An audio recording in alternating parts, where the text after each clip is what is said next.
Karong anaa sa kustudiya sa International Criminal Court si kanhi Pangulong Rodrigo Duterte. Atong sayron ang estado sa iyang kandidatura sa ginaganang posisyon sa umaabot nga May 2025 elections sa Davao City. Ang detalye sa report ni Argil Relator live. Argil. Sara gikumpirma sa COMELEC 11 nga nagbabiling kandidato pagka-mayor sa Davao City si kanhing Pangulong Rodrigo Duterte. Una pa man giaresto o gidala sa gobyerno sa Pilipinas sa The Hague sa the Netherlands aron i-turn over sa International Criminal Court kun ICC.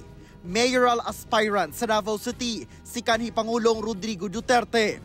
Luyos sa hitabo, gipaklaro sa mga taga-suporta niya nga nagpabiling kandidato pagka-mayor sa syudad ang kanhi Pangulo. Inusin pagyapon si Rodrigo, ikulang sila pa ng kaso ang katungod ang right to suffrage o ang right to be elected, wala pa nawala. Kandidato gihapon sa niya Rodrigo! Sumala ni Councilor Alrayan Alejandre na hisgutan na matud pa sa mga sakop sa hugpong sa tawong lungsod kun HDL nga maoy local political party ni kanhi Pangulong Duterte ang iyang kandidatura karong anaa siya sa ICC Detention Center sa the Netherlands. Dili matud pa apektado ang kandidatura sa kanhi Pangulo. Walay basis of disqualification. Gani, walay statement of disqualification ang COMELEC. The only way to disqualify a candidate kung naay verdict, naanay ruling ang korte.